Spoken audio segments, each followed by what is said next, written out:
Saling Sapa Jalan-Jalan, program unik dan menarik tentang tempat-tempat istimewa dan inspiratif. Saksikan hanya di channel Taufik Saguanto. Like, share, and subscribe. Saling Sapa Jalan-Jalan, Saling Sapa Jalan-Jalan, Saling Sapa Jalan-Jalan, Saling Sapa Jalan-Jalan, Sapa Jalan-Jalan, Saling Sapa Jalan-Jalan, Saling Sapa Jalan-Jalan, Saling Sapa Jalan-Jalan, Saling Sapa Jalan-Jalan. Segara Gunung yang menjadi judul acara pada malam hari ini seakan mengingatkan kita kembali akan banyak sekali terjadi perubahan iklim, baik yang di gunung dan juga di laut.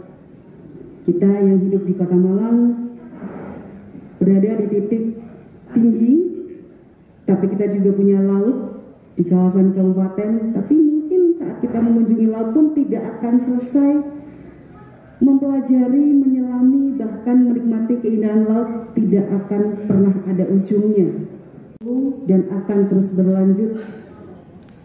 Tahun 2022 ini juga akan melakukan perjalanan lagi,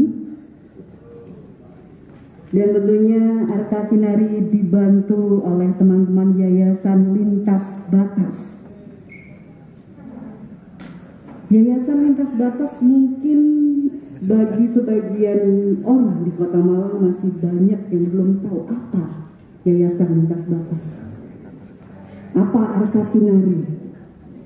Untuk itu saya mengundang salah seorang yang menjadi bagian yang tahu sekali cerita, tahu perjalanan Lintas Batas dan juga Arka Kinarinya. Saya undang Bejo Sandi. Nenek moyangku seorang pelaut, gemar mengarung luas samudra. Ada yang masih ingat lagu itu? Lintas Batas, Arka Kinari. Seperti itulah sebuah perahu sederhana mencoba mendobrak melewati batas-batas. Semoga doa mereka dan doa kita di sini pun bisa mengantarkan Lintas Batas lebih mendobrak dengan mata panahnya Arka Kinari, lebih mendobrak batas-batas untuk mengingatkan kita, terus mengingatkan kita.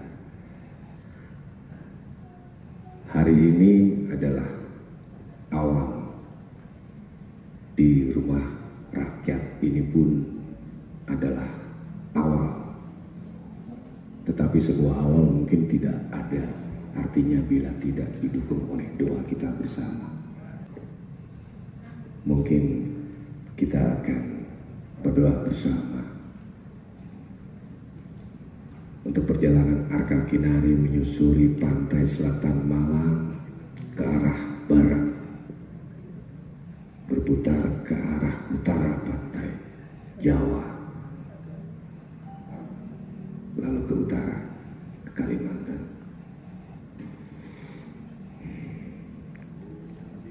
Kita buka Tabarut Filastin.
Rahayu, rahayu, rahayu.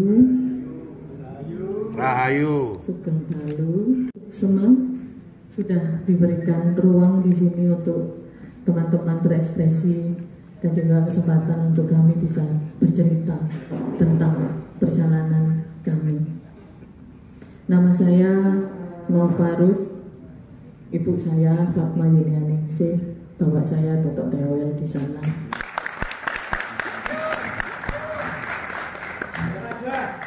Suami saya Mas Gri, adik saya tidak lupa saya sebutkan, Mbak Titi kecil, soalnya ada 2 titik di dalam proyek ini. Titi kecil dan titi besar. Oke, silakan Mas Gri. Selamat malam. Malam. Buenas noches. Buenas noches. So, I'm going to give you a little bit of backstory. I think most of you know what we do, but there's some people who don't. So we'll give a very short introduction about who we are before this project. So Nova and I have spent the last dozen years making music, making videos, making live performances, and all of that talks about the friction or the conflict between humans and the rest of nature. The most famous part of that is called climate change. Saya dan Gre ketemu sudah lama sekali. Kami berdua sudah berkarya bersama dan menjalankan beberapa tour dunia, dan kami selalu membahas tentang friksi ekologi dan juga hubungan manusia dan alamnya yang semakin lama semakin jauh. But just speaking about this problem, or even really, this is the things we've done. Some of you have seen these things, but for those of you who haven't, here's a 1-minute introduction.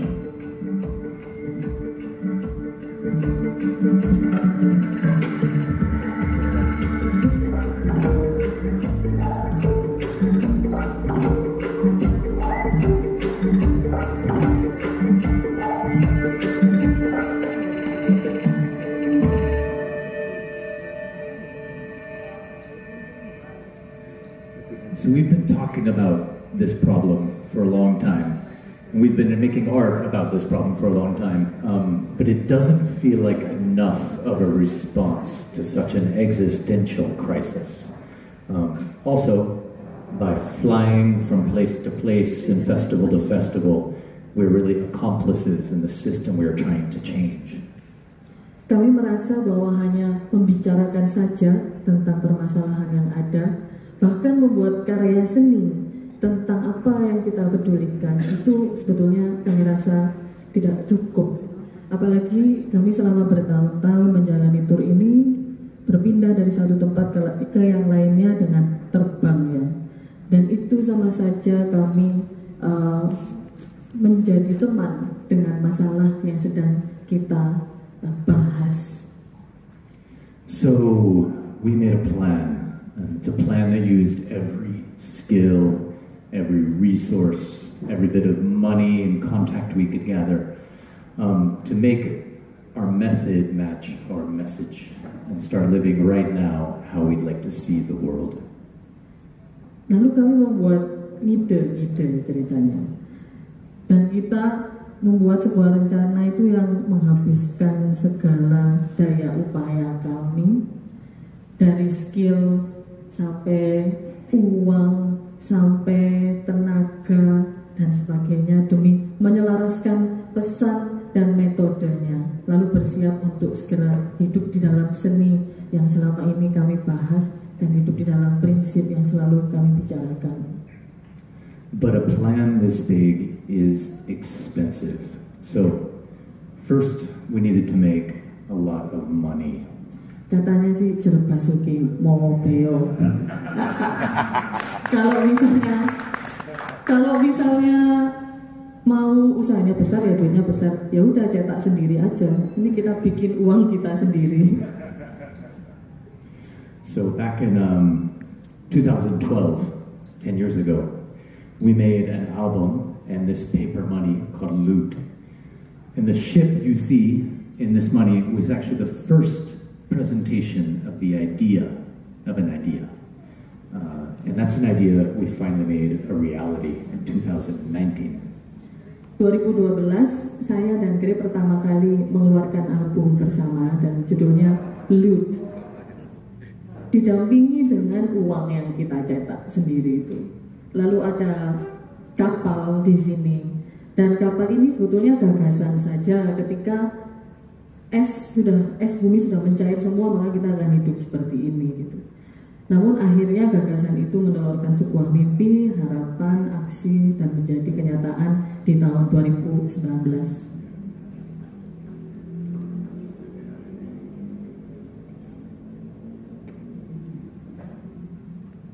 Arka Kinari, ini perkenalkan. Arka Kinari juga kapal, rumah, dan juga sebuah pertunjukan multimedia yang kami panggungkan di atas kapal layar kami. Kami menggunakan musik sebagai suar perubahan iklim dan visualnya kami mencoba mengajak untuk mengimajinasikan kembali bagaimana sih kehidupan setelah energi fosil nanti akan telah habis. Cerita kami tuliskan, namun ternyata fiksi yang kami tuliskan itu tidak jadi ceritanya itu kalah cepat dengan realita yang ada. Bumi bergerak dengan sangat cepat, perubahan iklim juga bergerak dengan sangat cepat, dan malam ini kita akan berbicara tentang perjalanan sang kapal, awaknya, serta perjalanan yang sudah kami tempuh bersama. But first, why a ship and why the ocean? Especially the two of us. Because 3 years ago, we knew absolutely nothing about seafaring. But our ignorance worked in our favor. Because if we knew how hard this would be, we never would have tried. Banyak yang bertanya kenapa sih kok kapal, laut, dan dia bilang terutama kami berdua, sebetulnya terutama saya kan dari sini mana lihat laut. Jadi kalau Gray dia lahirnya di pinggir, masih you still born on the coastline, right? But especially me. Kita berdua itu tidak tahu sama sekali tentang apa laut, bagaimana hidup di kapal. Tapi untungnya sama-sama nekat dan ngawur. Soalnya kalau misalnya tidak dengan attitude yang ngawur itu, begitu kita tahu bahwa hidup di kapal itu harus gini. Mungkin kita kalau nggak ngawur tidak akan pernah memulai apa yang kita sudah mulai. So there are romantic reasons to embrace the sea, and that really can't be explained in words. You either have it in your blood or you don't. Ada alasan yang romantis biasanya, kayak tadi Mas Bejo bernyanyi, nenek moyangku seorang pelaut itu selalu menjadi dasar sebagian besar dari kita yang akhirnya hidup di laut. Itu alasan yang paling kuat. Dan siapa yang bisa merasakan panggilan leluhur itu, maka dia yang akan pergi ke laut atau tidak akan mendapatkan panggilan apa-apa. Pilihannya cuma dua itu. Then there are the ecological reasons for reviving sailing, because the future of low carbon travel should learn a lot from the past. Alasan ekologinya tentu untuk mengembalikan semangat berlayar yang sudah dilakukan oleh nenek-nenek moyang kita, karena masa depan yang terancam memiliki semakin sedikit hasil minyak bumi hanya bisa kita hadapi dengan kembali ke ajaran leluhur kita. And then finally, there's a very practical reason. The sea is the only way to get to the places that we wanted to go, which are the most remote parts of Nusantara. Alasan praktisnya, kita ingin melihat seluruh Nusantara, dan biasanya itu sangat susah dijangkau dan hanya laut yang bisa membantu kita menghubungkan titik-titik tersebut. Then there's another question that we get outside of Indonesia, which is why Indonesia? We're artists who tour the world, we play in Japan, we play in Russia, we play in America. And so we kind of have to explain it to people. And it might seem obvious here, but Nova will talk about that. Yeah. Banyak yang tanya, kenapa sih kok ke Indonesia lagi gitu, kenapa kembali lagi. Melakukan cek realita, ternyata nenek moyangku seorang pelaut itu lama-kelamaan hanya mitos saja. Lama-kelamaan semakin dekat dengan mitos. Kita sudah terlalu lama cuek sama laut, tidak peduli atau mungkin takut atau malah takut dengan yang niskala. Kan respect sama takut beda ya, tapi kebanyakan dari kita takut. Lalu banyak yang tidak tahu kontribusi laut terhadap bumi. 70% oksigennya yang kita hirup hari ini dari laut. Ada banyak sekali konflik-konflik ekologi di Indonesia sehingga kita melihat petanya saja. Di setiap sentimeternya adalah konflik lingkungan. Tapi kesadaran kebanyakan orang di sekitar saya masih sangat kecil. Makanya kami ada di sini. Dulu keseimbangan alam kan digambarkan dengan, kalau di wayang itu di gunungan ya. Di situ kan ada gambarnya pohon besar gitu.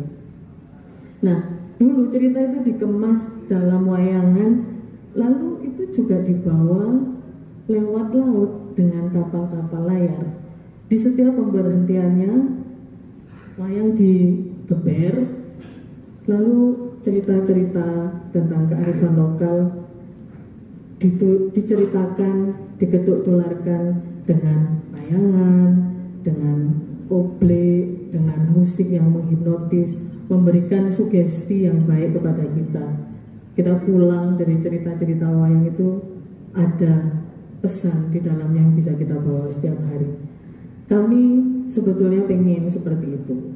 Jadi kami juga percaya bahwa ceritalah yang bisa merubah pemikiran manusia secara massal, bukan fakta.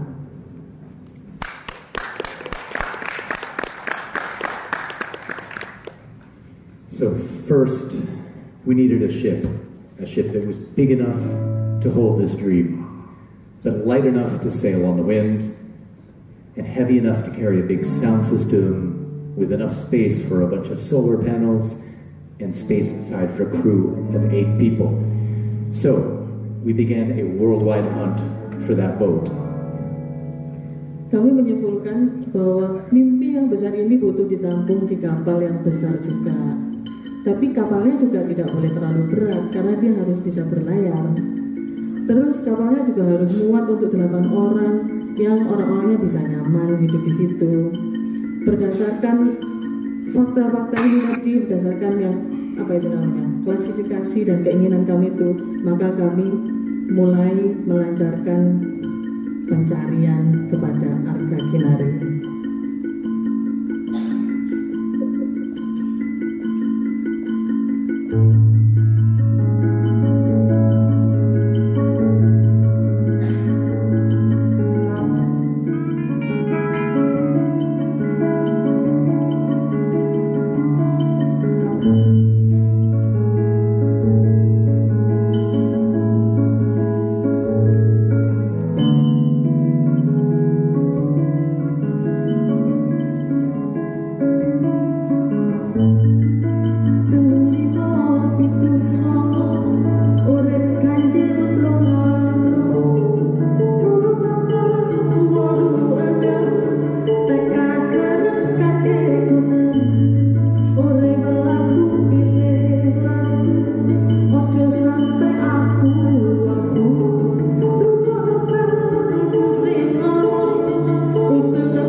pencarian pinisi itu kami melakukan banyak sekali yang kurang pas ya, dari kenyataan tidak banyak lagi pohon di Indonesia.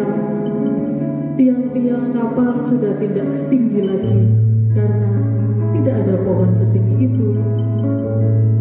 Kapal-kapal pinisi zaman hari ini sudah jarang sekali yang bisa berlayar dengan maksimal.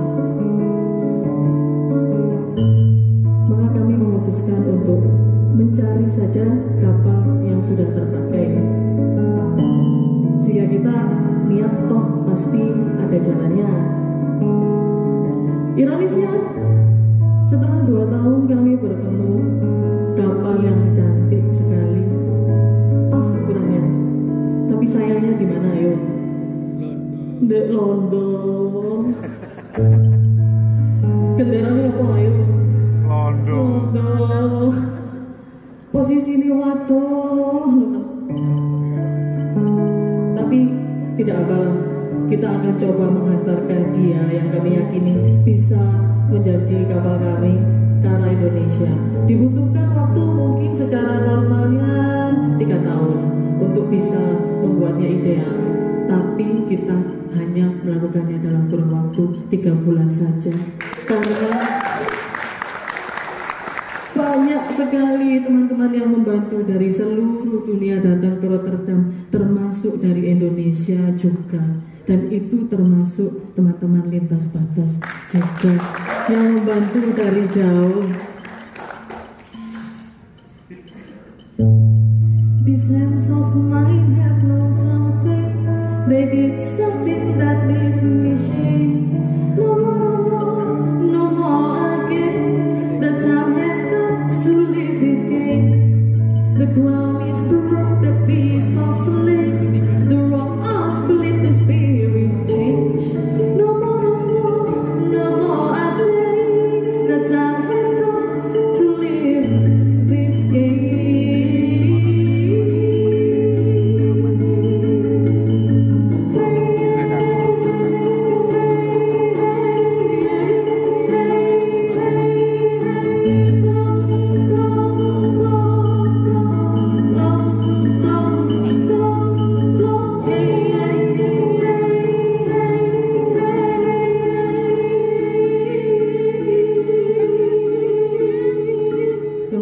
Kalau badai mantram Gayatri nih, betul lo ya. Ubur puasa, tatsawit warengang, paku dewasa tilahi, bioyona berjodaya.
So by September of 2019,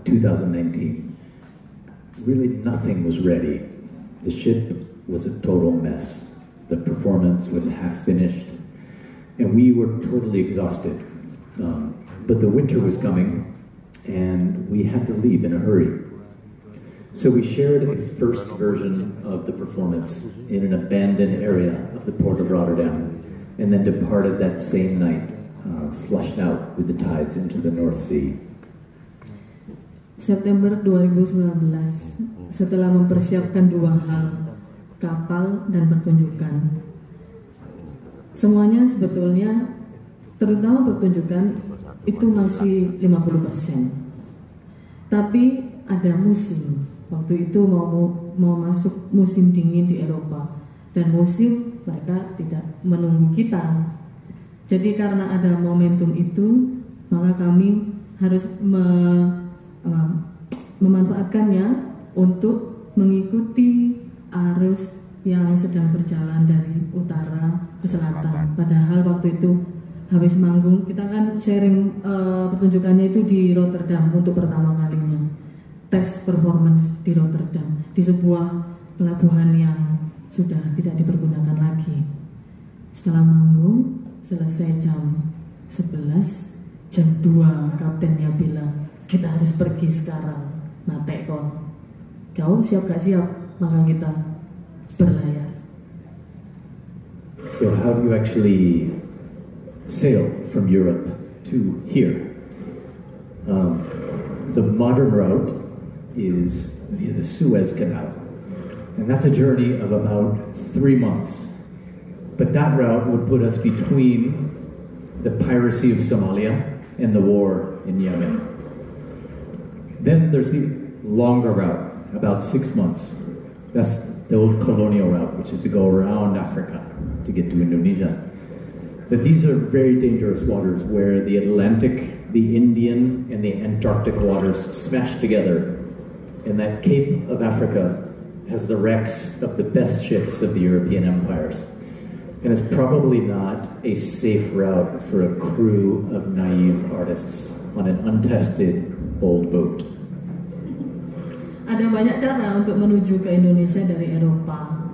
Yang paling cepat lewat terusan Suez. Tapi di situ ada bajak laut, sama ada perang sipil di Yemen. Jadi kita berpikir bahwa proyeknya baru jalan, tapi kita sudah dibunuh bajak laut, kan nggak lucu. Jadi itu bukan pilihan.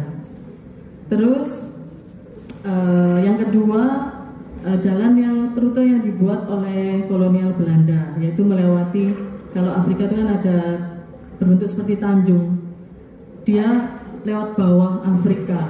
Akan tetapi ada perairan di situ yang ada 3 lautan berkumpul di sana. Ada Atlantik, mana saja, Samudra Hindia, dan juga Arktik. Makanya sangat berbahaya untuk pelaut-pelaut yang amatir. Yo seniman sih saja nih, kudu pelaut. Nyubi. Itu nggak mungkin, dan di bawah laut itu ada banyak kapal-kapal yang karam, maka kita tidak memilih itu. Terus lewat di Mas. So we took the long way. It looks like this, which is to go south until the latitude of West Africa, then take a right and go following the sun until you reach Indonesia. That means crossing the Atlantic, the Caribbean, the Panama Canal, and then the entire Pacific Ocean. What could possibly go wrong? Tadi waktu masuk ke pameran, di depan sendiri ada sebuah peta. Itu sebetulnya adalah peta rute kita. Akhirnya kita memilih untuk menjalani rute yang terpanjang, melewati Samudra Atlantik dan Pasifik baru bisa nyampe Indonesia. Caranya dari Eropa itu turun ke bawah ke Afrika Barat, terus belok kanan lurus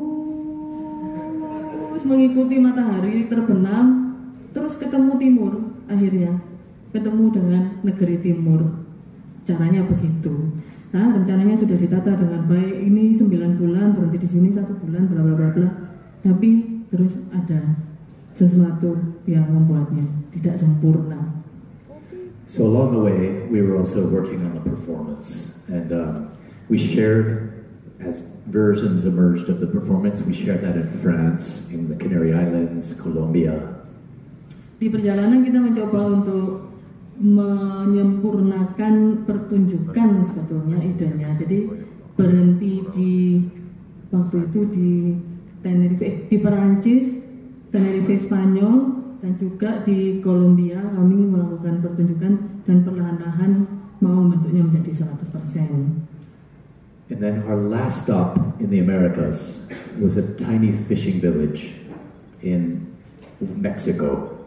And here we spent an entire week working on the performance, rehearsing, and also getting to know the indigenous people who live there, the fishermen.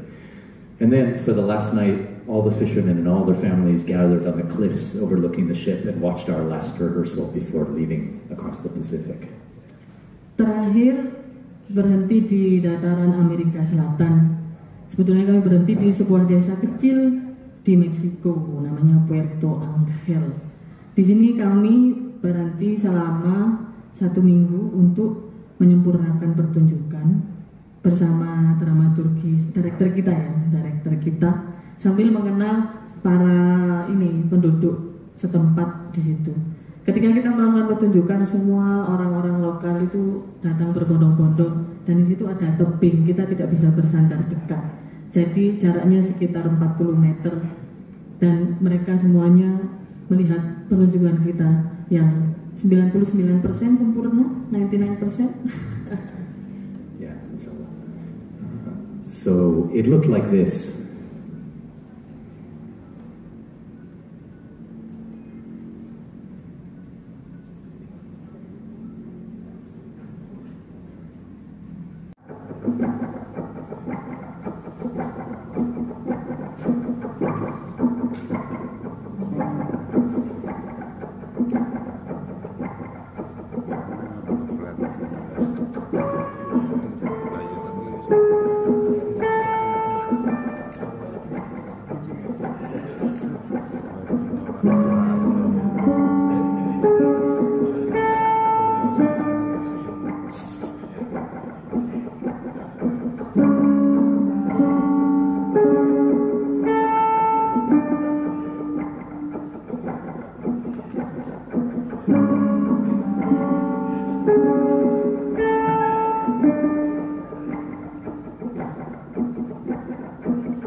Ojo wedi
akhirnya kita mendapatkan 99%. Oh ayo mas, nih mbak postingnya kerungu ya tekan kini mantul terus Gak sabar lu kan. gak sabar ya. Boys love soalnya. Hah? Boys love. Wah suwun mas yo. Setelah pertunjukan di Meksiko saat itu saya memutuskan untuk kembali ke Indonesia karena kan itu tinggal, ya bukan tinggal sih, tinggal 2 bulan lagi sudah sampai di Indonesia. Sedangkan di Indonesia kita timnya perlu mempersiapkan diri lebih lagi. Saya pulang Februari 2020. Teman-teman tahu kan itu momennya apa? Covid birthday. China has identified the cause of a mysterious new virus, coronavirus. COVID-19.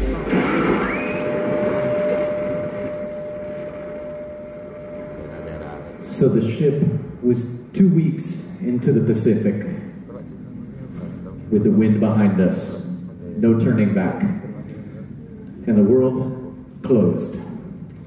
For the next 6 months, we became outcasts. No nation wanted us. 2 minggu setelah di Samudra Pasifik, ya ada suamiku juga di situ. Akhirnya dia ke kapal juga menemani kru dari Hawaii. Kapal terombang-ambing tanpa ada negara yang menerimanya, termasuk waktu itu Indonesia. Sebab saya menghubungi kedutaan, katanya disuruh balik aja ke negaranya. Loh atau pak, putar dari sana ke sana itu tidak mungkin karena angin hanya bisa mendorong kami ke arah Indonesia. So meanwhile, the international situation was just going from bad to worse. After some time at sea, we really needed to repair the ship and we needed some fresh food. The problem is that every tiny island belongs to some nation. And these nations were now completely closed to the world. But fortunately for us, there are places where nobody in the right mind would ever go. Situasi internasional itu semakin memburuk, dan setelah 1 bulan di laut tentu kapal membutuhkan maintenance, lalu membutuhkan makanan, persediaan makanan. Masalahnya ada pulau-pulau kecil di Pasifik itu, semua pulau itu dimiliki oleh negara berbeda-beda, dan pulau-pulau itu memiliki regulasi yang sama berdasarkan negaranya. Untungnya kami ini orang-orang yang suka mengunjungi tempat-tempat yang tidak lazim gitu loh. Maka Arkakinari mereka memiliki tempat-tempat persembunyian yang indah. Because in the 1950s, the United States was testing nuclear weapons in this remote area, and these atolls used for nuclear tests became our hiding places where we could repair the ship, spear fish, gather coconuts, and much like Chernobyl in Ukraine or the DMZ in Korea, these places where humans don't go are the only places where you could witness the incredible resilience of nature. When humans hide, animals take over again. 1950-an Amerika Serikat pernah melakukan tes bom nuklir di sebuah atol di Pasifik. Jadi atol itu ini ya, kayak pulau tapi dari gunung api purba. Tempat-tempat ini yang menjadikan tempat persembunyian bagi Arkakinari. Bisa maintenance kapal, bisa mancing ikan, bisa cari kelapa.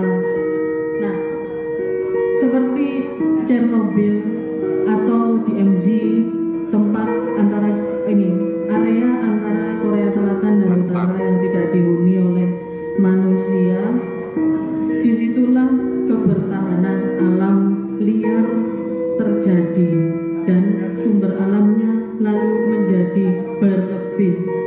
Ketika manusia bersembunyi dari sebuah tempat, disitulah hewan-hewan liar dan tumbuhannya mengambil alih.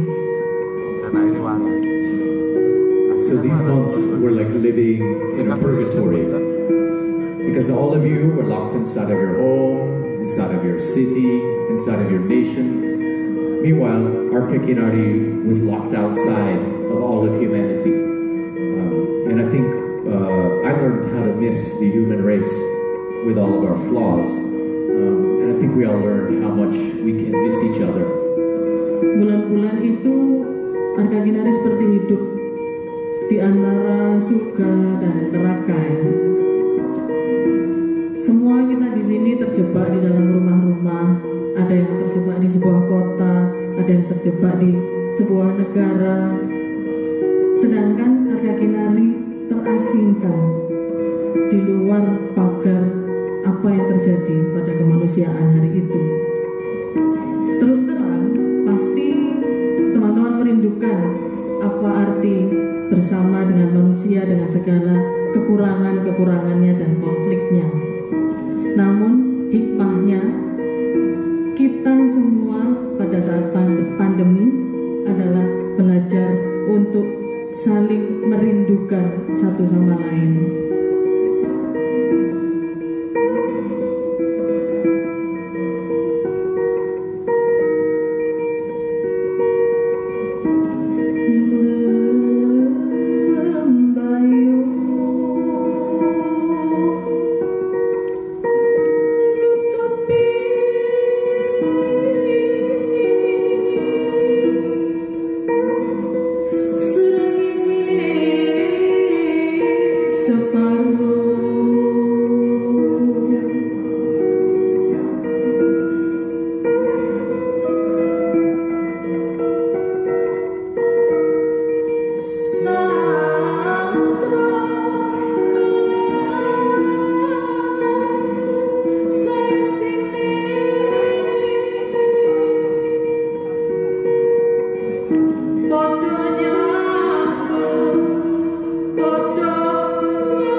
Tiba-tiba mendapatkan perhatian dunia, dan kemungkinan besar perhatian inilah yang membuat kami akhirnya bisa mendapatkan izin untuk masuk ke Indonesia.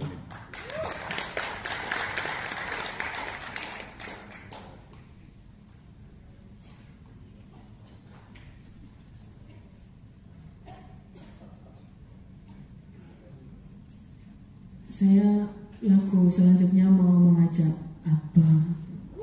Boleh nggak? Silakan dulu ya Mas Atik. Terima kasih.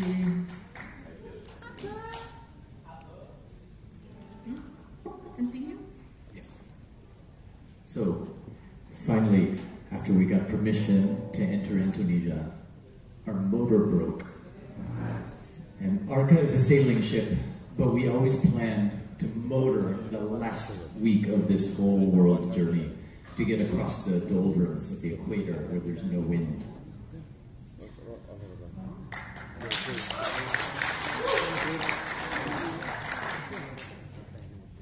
Enak sampai merotot tos lenok gini.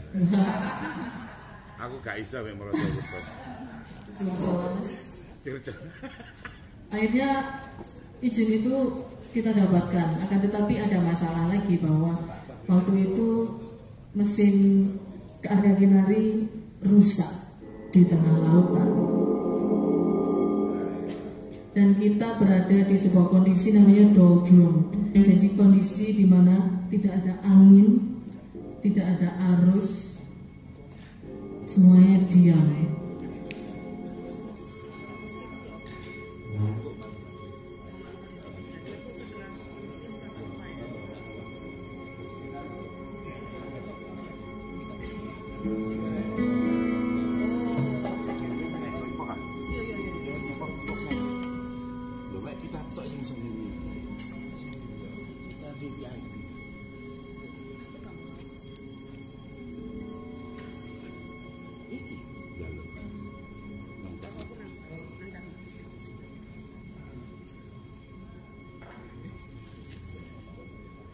So we found ourselves in a lot of trouble. Wrong place, wrong time, baby typhoons. Kita mendapatkan banyak sekali masalah, ada pandemi, terus berada di tempat dan waktu yang salah, dan juga ada angin topan di Pasifik Barat. So you do what you always need to do when you're drifting, helpless, with a broken motor. You beg for help from a passing Chinese super tanker.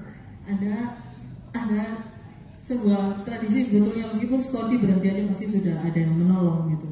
Jadi semua pelaut melakukan hal yang sama ketika berada di tengah lautan dengan motor yang rusak, yaitu meminta pertolongan kapal yang lewat. Dan pada momen ini yang datang adalah super tanker dari Cina. Yuk main fenomena Pak.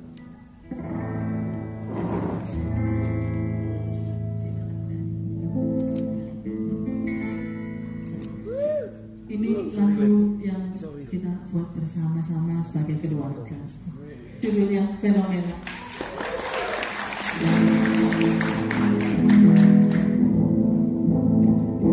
Surga ada di bumi, tak perlu berlari, senandung memuji, seperti air takkan berakhir.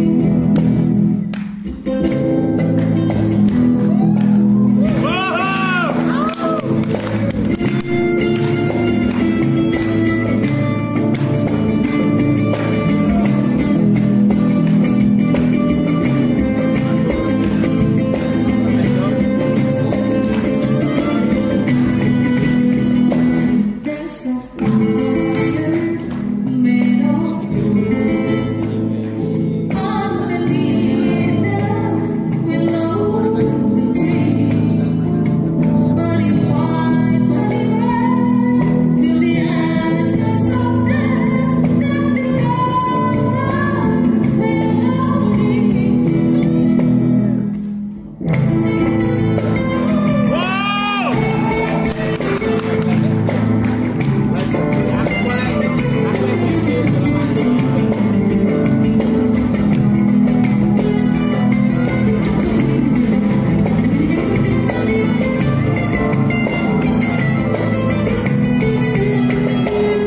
Setiap nafas ini syukur dalam hati, damai menembus belakang, menembus kebisingan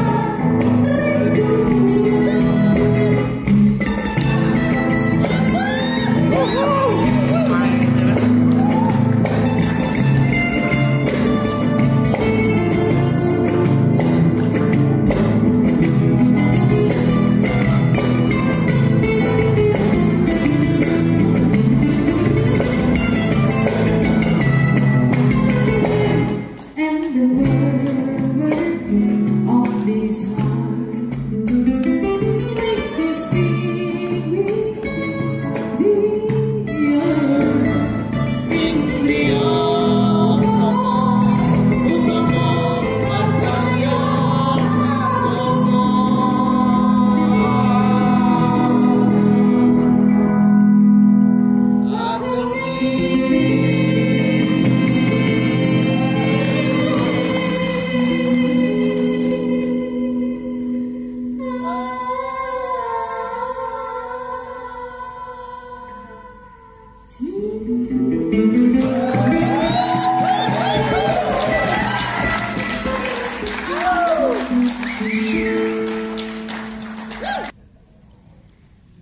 So, exactly 1 year after leaving Rotterdam, we crossed the equator and entered the waters of our new home, here.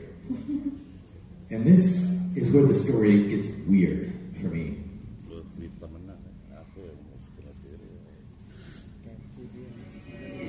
Dieta wae. Makanya pas kawan sadar ayam tak.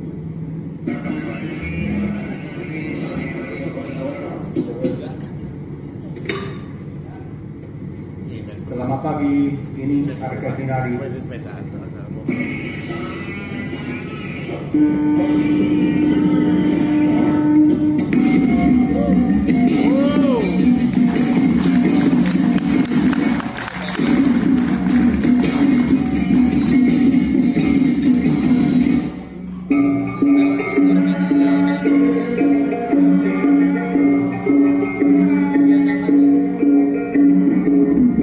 Camat kalau kangen ya boleh. Kangen dulu.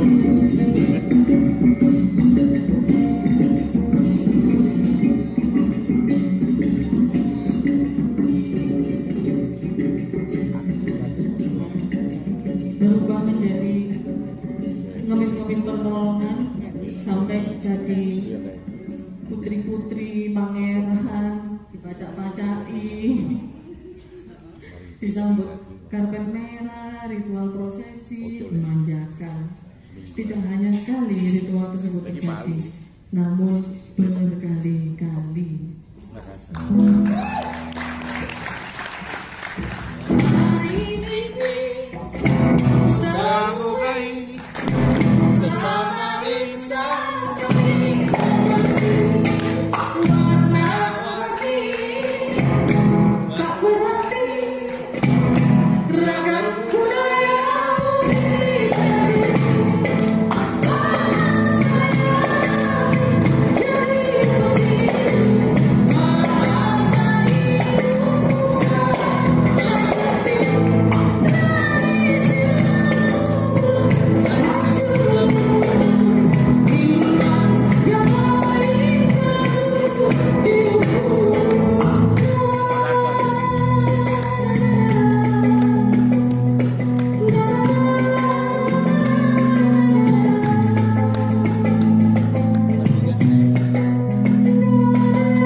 work in this strange new world we were living in. This was always going to be a really challenging project, but the pandemic has made any plans impossible, right? Setelah penyambutan tadi, tiba saatnya ketika kita harus betul-betul memikirkan sebetulnya untuk apa sih Arka Kinari ini, dan bagaimana kita bisa berjalan di realita yang baru ini. Kami tahu bahwa dari awal proyek ini itu bukan proyek yang gampang, sangat susah bahkan karena menjadi satu-satunya proyek yang ada di Indonesia. But it turned out we accidentally hadn't designed a method of touring well adapted to these times, because no need for airport, bus, restaurant, hotel. We don't even need a room or a festival. The ship carries everything we need, powers all the equipment, and we only need a dock. Sebetulnya saya tahu bahwa tidak ada yang kebetulan di dunia ini. Namun secara tidak sengaja, Arka Kinari punya metode yang tepat untuk melakukan sebuah tur musik di masa yang baru ini. Kita tidak perlu naik pesawat ke airport, ke bis, terus tidak perlu diinapkan di hotel, tidak perlu festival, tidak perlu bingung makan di restoran dan sebagainya. Tidak perlu apa-apa selain dok saja, dan situ kita bisa melakukan pertunjukan. So we learned to avoid the big cities where the restrictions are changing every week, and we only visited small islands at the invitation of local community leaders. Apalagi kota-kota besar pada saat pandemi memiliki regulasi yang berubah-ubah di setiap minggunya. Jadi kita tidak mendekati kota besar itu, hanya datang ke pulau-pulau kecil dan juga dibantu oleh para tetua adat. We also learned how to do gigs for villages that are so small they don't even have a dock. And so we invited audiences to join and gather on another ship next to ours. Meskipun tempatnya tidak memiliki dok kapal, kita selalu punya cara untuk tetap berinteraksi dengan masyarakat lokal. Jadi kami juga belajar untuk membuat pertunjukan seperti ini, atau juga mengundang orang-orang yang ingin melihat pertunjukan kami dari kapal sebelah. And while sailing in these remote places, we're already trying to also make an online impact through the media, through the internet. So one example of this is we made a partnership with Jalarumpa to create a TV series for school kids studying from home. Sembari menjajaki pulau-pulau kecil tersebut, kami juga berusaha tetap melakukan advokasi lingkungan secara online, termasuk juga bekerja sama dengan Jalur Rempah, program Kementerian Pendidikan dan Kebudayaan, untuk membuat serial televisi untuk teman-teman, untuk anak-anak yang belajar dari rumah. Dan ini salah satu trailernya. Menurut saya, jika manusia itu dengan cepat merusak bumi, pasti seharusnya dengan cepat bisa membetulkannya. Keseimbangan alam itu bisa dibetulkan dengan cepat juga. Itu artinya kan merupakan keberuntungan bagi banyak pihak.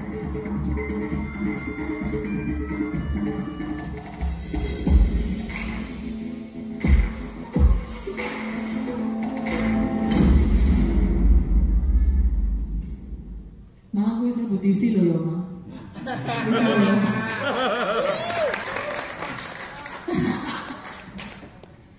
So also as we travel, we go to many remote places, and we try to create an archive of unique music and also disappearing music. So local musicians are invited on to Arka Kinari and to make small concerts, and we make our archive of this, and we call it Loud Loud. Dalam kunjungan singkat ini kami juga mengarsipkan musik-musik yang merepresentasikan tempatnya. Mereka semua biasanya sangat unik dan juga dikurasi. Setelah kurasi itu, mereka diundang ke kapal untuk melakukan konser di kapal, dan proyek ini didokumentasikan dan bernama Loud Loud. We interrupt this silence with a series of offshore concerts aboard the cultural vessel Arka Kinari.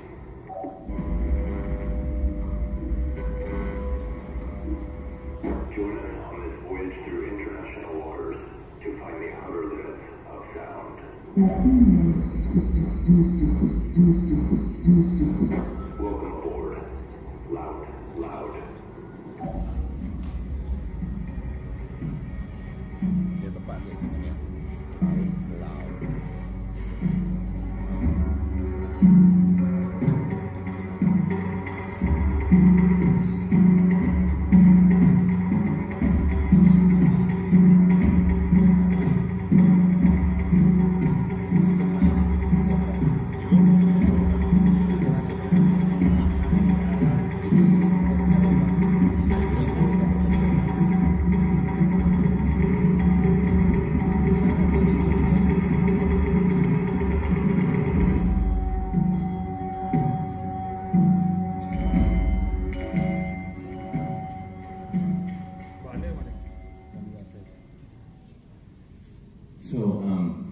It's really nice to see you all. Thanks for coming out tonight. We just want to circle back to the why about all this before we go, which is what it is we hope to accomplish with all of this. Because there are the tangible results, things you can see or measure, and then there are true goals, which are actually deeper, and those can't be seen or measured. Kita kembali lagi kenapa kita mau melakukan hal ini. Jadi ada beberapa hal yang ingin kita capai dan ada capaian yang bisa kita lihat. Skala katanya, kalau Pak Madi bilang skala gitu. Terus ada yang niskala. Kalau yang skala gampang, jadi terlihat itu gampang diukur, dia measurable. Seperti laut-laut, seperti residensi, seperti workshop, itu semuanya bisa diukur. Berapa banyak konser yang kita lakukan, ya gitu.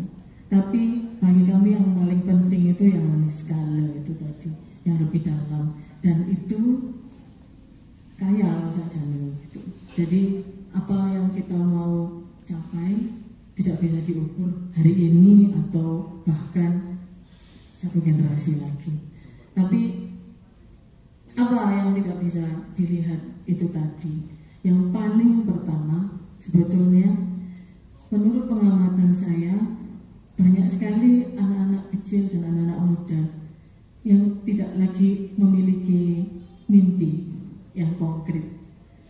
Lalu saya juga senang sekali melihat ada rasa penasaran ketika nongkrong dengan tetua-tetua adat, ngerokok, kretek, ngopi ireng di dek kapal, dan cerita-cerita mereka yang kami bawa dari satu tempat ke yang lainnya.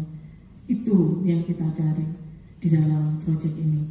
Dan kita juga ingin mengumpulkan cerita-cerita luhur itu dan kita ekspresikan ke dalam seni. Karena ada hal yang paling kritis pada saat ini. Kenapa kearifan lokal dan wejangannya mbah-mbah kita itu sangat dibutuhkan. Kalau di Jawa bilangnya bumine wis apa lali mongso. Bumine wis lali mongso. Sudah lupa dengan musimnya. Mbak Nini gak anu apa? Gak ono kopi di omai karena kembang-kembangnya rontok. Jadi udane wis gak ero kapan udan, kapan panas, wis gak ero. Tanggal 3 dan 4 dan 4 Juni kami akan datang lagi ke Sendang Biru. Sebagai anak Malang, kami mengadakan acara ini juga mau nyuwun restu saking wong tuane gini-gini sing rada-rada goblok iki. Rada kurang aja gendeng-gendeng. Minta restunya, minta doanya supaya acara kami nanti ketika berlayar itu dilancarkan. Anginnya mendukung. Amin. Ombaknya ke arah yang benar, meskipun jangan sampai ya mengerikan. Wis tahu aku, itu gak enak pokoknya. Tapi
terima kasih atas malam ini yang Terima sangat kasih.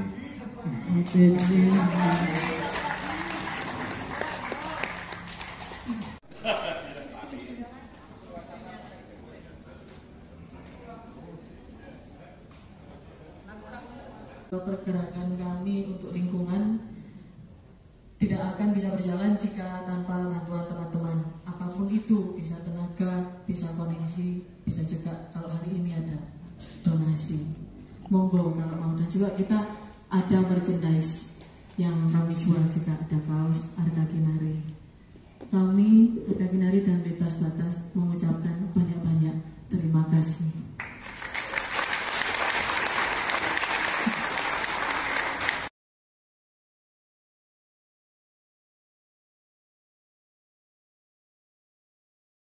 Thank you.